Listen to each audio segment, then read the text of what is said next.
ఏర్పాటు చేస్తున్నారు. అందులో రక్షణకి ఉపయోగించేటువంటి పోలీసులు సాక్షిగా అంబటి రాంబాబు గారి మీద దాడికి ప్రయత్నం, పోలీసులు సాక్షిగా ఆయన ఇల్లు తగలబెట్టే కార్యక్రమం, పోలీసులు సాక్షిగా ఆయన కార్లు ధ్వంసం చేసిందా, ఇల్లు ఫర్నిచర్ ధ్వంసం చేసింది. నేనేమంటానంటే సామాన్యుడికి, ఒక మాజీ మంత్రికి రక్షణ లేదు ఈ రాష్ట్రం అంటే శాంతి భద్రతలు ఉన్నాయని ఎలా చెప్పుకుంటారు ముఖ్యమంత్రి గారు? ఒకసారి ఆయన ఆలోచించాలి.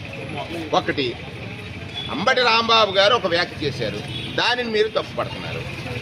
అంబటి రాంబాబు గారు వ్యాఖ్య చేయక ముందు మీ నాయకులు చేసినటువంటి వ్యాఖ్యల మీద మీరు ఏ చర్యలు తీసుకున్నారు? అంబటి రాంబాబు గారు ఇన్సిడెంట్ అయిన తర్వాత రాష్ట్ర వ్యాప్తంగా మంత్రులతో సహా, ఎమ్మెల్యేలతో సహా అందరూ చేస్తున్నటువంటి వ్యాఖ్యలు ఏవైతే మీరు అంబటి రాంబాబు గారు వ్యాఖ్యలు చట్టవిరుద్ధమని, దానికి సంబంధించినటువంటి చట్టాన్ని ప్రయోగించి ఆయన అరెస్ట్ చేస్తే ఇంతమంది మాట్లాడినటువంటి వ్యాఖ్యలు చట్టబద్ధమా, చట్టవిరుద్ధమా? చట్టవిరుద్ధమైన నాడు వారందరిని పైన మీరు చర్యలు ఏం తీసుకుంటున్నారు? నేను డిమాండ్ చేస్తా ఉన్నాను, అంబటి రాంబాబు గారు స్వేచ్ఛగా జీవించేటువంటి వ్యక్తి, తన ఇంటిపై దాడి జరుగుతుంటే దాడికి పురుకొల్పిన వారు, దాడి చేసిన వారు, దాడి పట్ల నియంత్రించిన వారు కూడా నేరస్తులు అవుతారు కదా. ఆ నేరస్తులైనటువంటి వారిపైన ఏ చర్యలు తీసుకుంటారు? ఎవరైతే దీని మీద రెచ్చగొట్టే వ్యాఖ్యలు చేశారు, ఇవాళ మీరు చేస్తున్నది ఏమిటి? జగన్మోహన్ రెడ్డి గారి మీద నింద వేస్తే మీకు లాభం అంతే కదా. కానీ మీరు జగన్నాథుడి మీద నింద వేస్తున్నారు. ఎలా నింద వేశారు? జగన్నాథుడు అంటే భగవంతుడు, శ్రీ వెంకటేశ్వర స్వామి. శ్రీవారి లడ్డూ ప్రసాదంలో జంతువుల కొవ్వు కలిసిందని మీరు, కడాన జంతువు కొవ్వు కలిసిందని మీరు అన్నారు. దాంతో పాటు పవన్ కళ్యాణ్ గారు అన్నారు జంతు కొవ్వే కాదు పంది కొవ్వు కలిసిందన్నారు.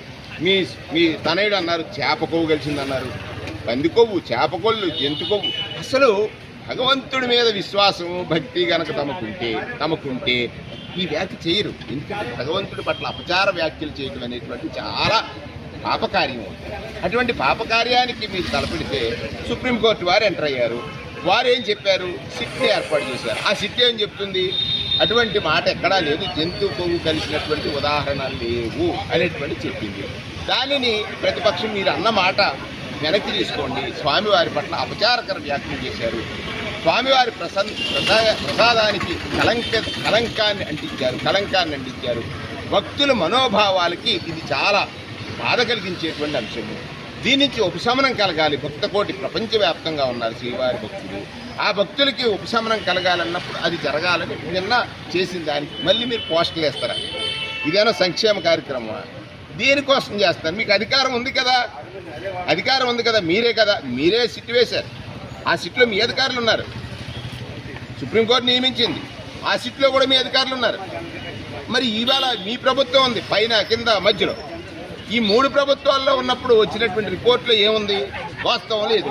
వాస్తవం అంటే నిజం మాట్లాడితే నియంతగా మారిపోయి మీరెక్కడో కొత్త రకమైన ప్రజాస్వామ్యానికి భాష్యాన్ని మార్చేసి నియంత్రణ చేస్తూ ఉంటారు. రైట్, నన్ను ఏమదని అన్నావంటే, ఏదని ప్రశ్నించామంటే. రాంబాబు గారు అన్న మాట విన్నవాళ్ళు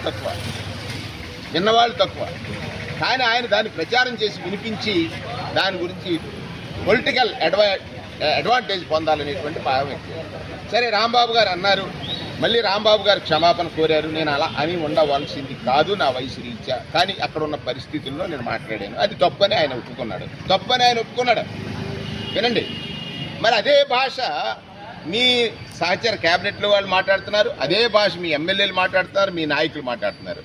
మరి రాంబాబు గారు మాట్లాడిన ఒక వాక్యం చట్టవిరుద్ధమైతే దాన్ని చట్టాన్ని ప్రయోగించి అరెస్ట్ చేసినటువంటి మీరు, మీ నాయకులందరూ మాట్లాడినటువంటి మాటలు చట్టబద్ధం ఎలాగయ్యాయి?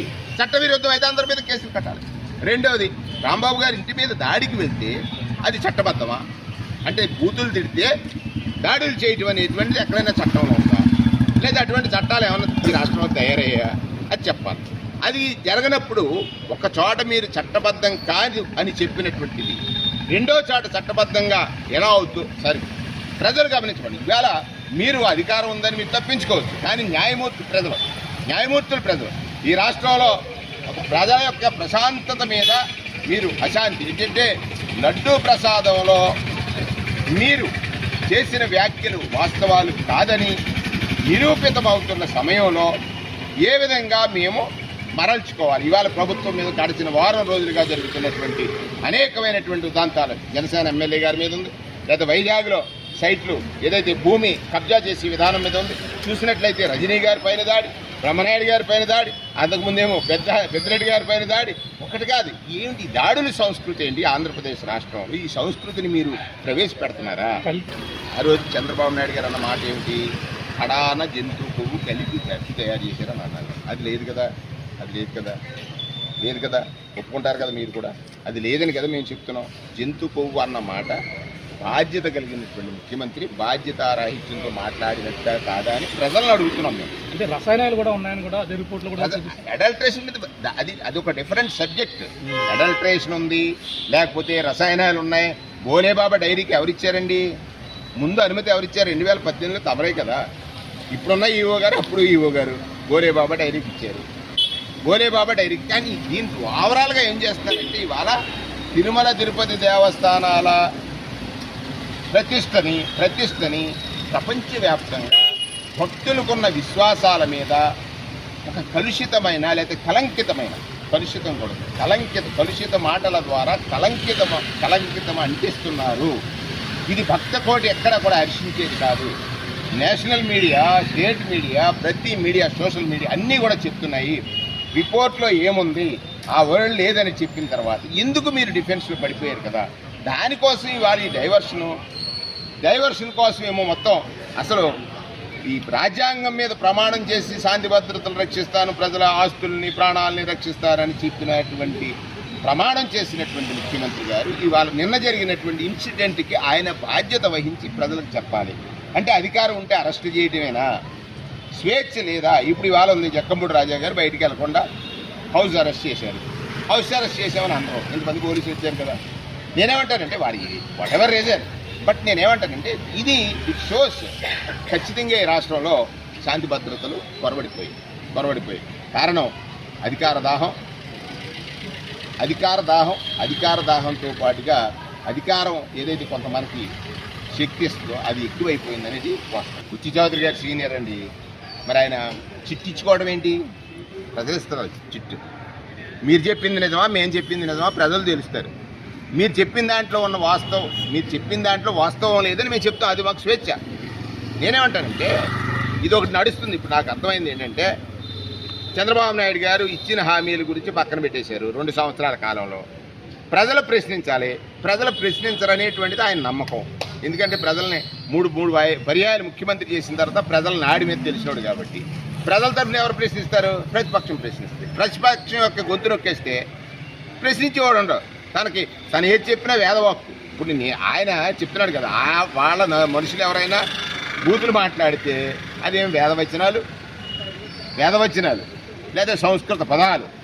మేమేదైనా తప్పు పొరపాటుని జారితే అది అత్యంత ఘోరమైనటువంటి బూతులు. ఇది అంటే ఎవరి మీద చేస్తున్నారు, ఎలా చేస్తున్నారు, మీరు చేసేటువంటి అంటే మీకున్న మాధ్యమ బలం అదే మీకు శాపంగా మారబోతుంది. అది వేరే డిబేట్. దాని మీద మాట్లాడాలంటే ఇప్పుడు అందరూ మాట్లాడారు కదా, వాళ్ళు మాట్లాడుతున్నారు. వేరే డిబేట్. కాపులకి చంద్రబాబు నాయుడు గారు మేలు చేశారా, కీడు చేశారా, అది ఒక డిఫరెంట్ డిబేట్ పెడదాం. ఇక్కడ ఏమిటంటే కాపుల్లో ఉన్న మనోవేదన ఏంటి లేదా బాధ ఏంటి? ప్రతిసారి చంద్రబాబు నాయుడు గారి చేతిలో మోసపోతున్నారు. డిఫరెంట్ స్టైల్స్లో చంద్రబాబు నాయుడు గారి చేతిలో కాపులు మోసపోతున్నాం, మమ్మల్ని మోసగిస్తున్నారు, మేము అడిగితేనేమో మళ్ళీ ఇలాగే తిరిగి దాడి చేస్తున్నారని చెప్పి తీసుకొచ్చారు. అందులో అవాస్తవాల మీద మనం ఒక డిబేట్ చేస్తే అందులో ఖచ్చితంగా చంద్రబాబు నాయుడు గారు ఈ సందర్భంలో ఏం చెప్పారు? ఏం చేయలేదు. చేయకపోతే ఏం చేశారు? చేస్తే ఎవరు నష్టపోయారు? రంగా గారు నష్టపోయారా, పత్రికాడు గారు నష్టపోయారా, లేకపోతే ఇంకా ఇప్పుడు అంబటి రాంబాబు గారు నష్టపోయారా? ఇవన్నీ తీసిన తర్వాత అది ఒక డిఫరెంట్ చర్చ. కాలం ముందుకెళ్ళటం. అంబటి రాంబాబు గారి మీద నిన్న జరిగినటువంటి దాడిలో ప్రజాస్వామ్యం మీద ప్రమాణం చేసినటువంటి, రాజ్యాంగం మీద ప్రమాణం చేసి ఆ సీట్లో కూర్చున్నటువంటి ముఖ్యమంత్రి గారు ఈ చర్యని తీవ్రంగా ఖండించి దానికి పాల్పడిన వారందరిపైన చట్టపరమైన చర్యలు తీసుకోవాలని డిమాండ్ చేస్తారు.